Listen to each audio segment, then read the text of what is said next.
Welcome in. My name is Ryan. I'll be your pilot. If you're new here, hit the subscribe button. If you've been here before, welcome back. I love having you here. We got a not so great topic that we got to talk about, and I wasn't planning to have to talk about something like this because clearly I'm not at home. But let's talk about it. Mekhi Becton winds up going down with an injury at training camp. And this doesn't look good. Right now, it appears he injured the same right surgically repaired knee that he hurt last year. He was wearing a brace on it earlier in training camp. And it doesn't sound good. Video doesn't look good. He immediately grabbed his knee. And this is something that Jet fans were just dreading could possibly happen. This guy has had injury issues throughout the duration of his career, whether it be little nicked up things or a big thing that happened last year, which clearly wasn't his fault with the Craig Van Roten rolling up on him. But if you're not available on the field, it doesn't do us a whole lot of good, especially while we're trying to evaluate our young quarterback and the rest of this young team. So this is probably the one player, aside from Zach, that could have gotten hurt that really is a swift kick to the nuts. And I don't know how you could possibly not try to sign Dwayne Brown. Dwayne Brown was the left tackle from the Seattle Seahawks that we had in this past Saturday for a visit.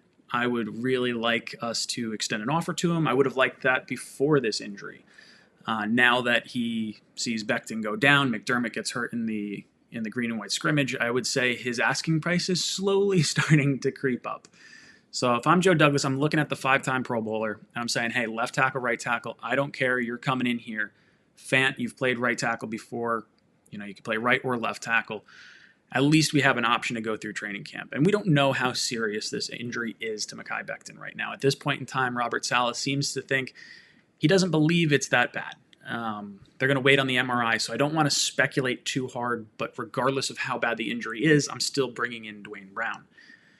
Now, as far as Mekhi Becton goes and how long he might be out for, I'm holding my breath. I'm cautiously optimistic based on Robert Salas' comments.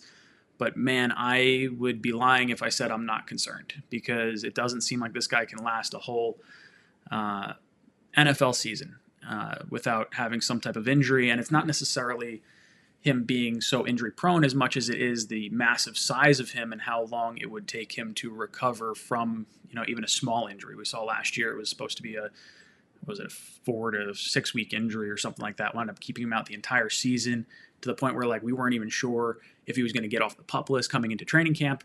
Now he did fight back from that, but man, this is not good. This is a bad one. And I don't know what happens to him because you're talking, this is the third year of his career. We didn't get to see him at all last year. And then worst case scenario, if we don't see him this year, you have to decide on his 5th-year option after this season. And I don't know how you could possibly exercise that option at this point. Hopefully it's not a bad injury and he can get back out on the field and we can evaluate him over the course of this entire year. And this is all just a small blip. It's not anything, crazy. But man, I have a sinking feeling in my stomach that really doesn't feel great. And I would imagine most of Jet Nation feels the same way. So guys, let me know your thoughts on this topic down below in the comment section. What options do we have? Where do we go from here? And how do you feel about Mekhi Becton? Let me know in the comment section down below. And as always, go Jets.